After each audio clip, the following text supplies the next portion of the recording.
জুমার দিনে মুসলিমদের একটা কাজ কমন, সেটা হলো গোশতের দোকানে দাঁড়িয়ে গরুর গোশত কেনা। সকাল সকাল দেখবেন জুমার দিনে হাজির কসাইয়ের দোকানে, আজকে জুমার দিন গরু খাইতেই হবে, নাকি ভাই? কথাটা কি ঠিক না ঠিক? দেখবেন শহরের যতগুলো কসাইখানা আছে সকাল সকাল হাজির জুমার দিন গোশত খাইতে হবে। অথচ জুমার দিনটা এত ইম্পর্টেন্ট, এই দিনে দোয়া কবুল হয়। যে কোনো দোয়া আল্লাহর কাছে চাবেন কবুল হবে। এই দিনে সূরা কাহাফ পড়তে হয়, এই দিনে তাড়াতাড়ি মসজিদে আসতে হয়, গোসল করে সুগন্ধি মেখে সুন্দর কাপড় পরে ইমামের কাছাকাছি এসে বসতে হয়। তাহলে প্রত্যেক কদমে 1 বছরের রোজা, 1 বছরের তাহাজ্জুদের নেকি হয়। তো জুমার দিন খুবই ইম্পর্টেন্ট।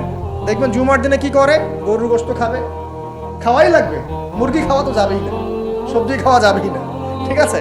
তারপরে স্ত্রী সন্তান বউ বাচ্চাকে নিয়ে সকাল সকাল বের হয়ে চলে গেলাম, সারা বিকেল ঘুরতেছি, রাত্রে ঘুরতেছি, সন্ধ্যায় ঘুরতেছি। মানে ওই দিনটা দেখবেন গান বাজনা, পার্টি, এই বিয়ের অনুষ্ঠান, এই জন্মদিন, এই ওরিয়েন্টেশন, এই অমুক তমুক সব জুমার দিনে। অথচ জুমার দিনটাকে আল্লাহ পাক দিয়েছেন ওয়াশাহিদ, সাক্ষ্যদাতা। মানে জুমার দিন আপনাকে সাক্ষী দিবে যে আপনি এই দিন কি করেছেন।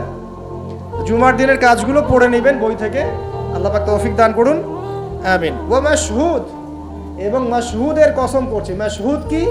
মাশহুদ মানে আরাফার দিন। কোন দিন?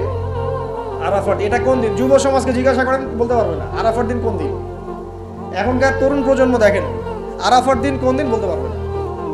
জিজ্ঞাসা করেন পর্যায় সারণীতে ওই যে মৌলের নাম, হাইড্রোজেন থেকে একদম শেষ পর সব বলে দিবে, পারমাণবিক ভর, পারমাণবিক সংখ্যা সব বলে দিবে। ফিজিক্সের প্রশ্নগুলো জিজ্ঞাসা করেন, সব বলে দিবে। ওই যে হায়ার ম্যাথ আছে, হায়ার ম্যাথের প্রশ্ন বলে দিবে। বায়োলজির যে কঠিন কঠিন বৈজ্ঞানিক নামগুলো আছে না, ব্যাঙের বৈজ্ঞানিক নাম, অমুকের তমুকের, মানুষ সব বলে দিবে। বলেন মাশহুদ কাকে বলে? ওয়াশাহিদি ওয়া মাশহুদ, আয়াতটা শুনেছো কখনো? বলবে শুনি নাই। এই হলো অবস্থা, শিক্ষা সিস্টেমের এই হলো অবস্থা। কেউ কি বলেছে যে ডাক্তার হওয়া যাবে না, ইঞ্জিনিয়ার হওয়া যাবে না, বা জেনারেল লাইনে পড়া যাবে না? এমনটা কি কেউ বলেছে? কিন্তু কোরআন সুন্নাহর জ্ঞানকে বিসর্জন দিয়ে, ওই জ্ঞানটাকে বিসর্জন দিয়ে তোমাকে ডাক্তার হতে হবে?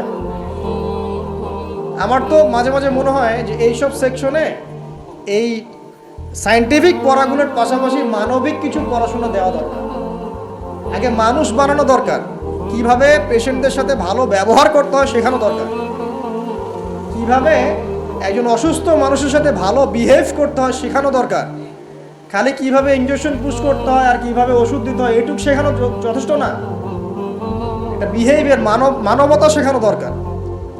একটা ইঞ্জিনিয়ারকে শিখান যে চুরি করা হারাম, তাকে শিখান আগে, নাহলে বড় হয়ে অনেক বড় ইঞ্জিনিয়ার হতে পারে কিন্তু দেখবেন ভিতরে চুরি করছে। তো একটা মানবিক শিক্ষার দরকার আছে, হিউম্যান বিহেভিয়ার শেখানো দরকার। তো এই শিক্ষাগুলো কে দিবে? কোরআন দিবে, হাদিস দিবে, রাসূলের সুন্নাহ দিবে। তখন গিয়ে তো সে পরিপূর্ণ মানুষ হবে। আর যাদের মধ্যে এই দুইটা শিক্ষা একত্রিত হবে দেখবেন তারা সোনার মানুষ হবে ইনশাআল্লাহ। তো এই দুইটা শিক্ষাকে আমরা অর্জন করতে পারি না? কেউ কি বলেছে জেনারেল লাইনে পড়া বাদ দিয়ে দাও, বাদ দিয়ে একদম সবাই মৌলবী হয়ে যাও? সবাই যদি আলেম হয়ে যায় তাহলে ভাই সামরিক ক্ষেত্রে কে কাজ করবে, প্রশাসনে কে কাজ করবে, জনপ্রতিনিধি কে হবে, ইসলামিক ব্যাংকিং সেকশনকে চালাবে?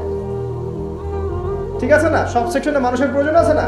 তো সব সেকশনে মানুষের দরকার আছে, কিন্তু সেই মানুষগুলোর আত্মাটাকে কোরআন সুন্নাহর আধ্যাত্মিকত্ব দিয়ে ঢেলে সাজাতে হবে। আল্লাহ পাক তৌফিক এনায়েত করুন, আমিন। যদি অমুসলিম হয়, অমুসলিম হওয়ার পরেও যদি সে তার ধর্ম মেনে চলে দেখবেন সেও কিন্তু ভালো মানুষ হবে। আসলে যারা এই বিশ্বে ফাসাদ সৃষ্টি করে বেড়াচ্ছে এদের সাথে ধর্মের কোনো সম্পর্ক নাই। যারা এই বিশ্বে ফাসাদ সৃষ্টি করছে এদের সাথে আসলে ধর্মের কোনো সম্পর্ক নাই। সে যদি সত্যিকার অর্থেই তার ধর্ম পালন করত তাহলে কিন্তু সে তার ধর্মের প্রতি অনুগত থাকতো। কোনো ধর্ম কি বলেছে বিনা বিচারে বা নিষ্পাপ মানুষকে হত্যা করো? কোনো ধর্ম, একটা রিলিজন আমাকে দেখান যে বলেছে মিথ্যা কথা বলো, হারাম খাও, সুদ খাও, বেপরদায় চলো, নগ্ন হয়ে চলো? একটা ধর্ম বলেছে? তাহলে প্রত্যেকটা ধর্মের মূল কথাগুলো কিন্তু মোটামুটি একরকম। সবাই যদি সবার ধর্ম মেনে চলে কোনো সমস্যা?